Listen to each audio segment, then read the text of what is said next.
What's up, guys? How y'all doing today? I did a video last night, but it didn't work. Something happened with the ones and zeros. They got all jumbled up. But I got the rear end together.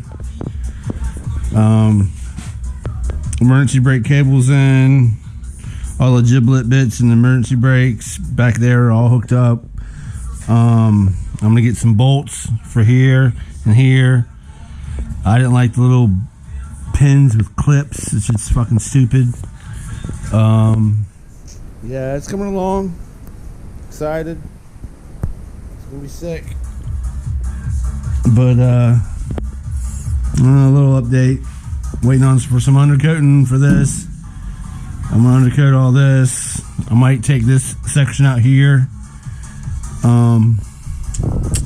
Other than that, I'm gonna put the body on here soon after I get this back buttoned up and I get the pedals in and stuff and the master cylinder in, because I don't want to have to mess with that crap when the body's on and run the big brake line. I got new grommets for the brake line over there. But yeah, just a little something. Keep y'all up to date on what's going down. But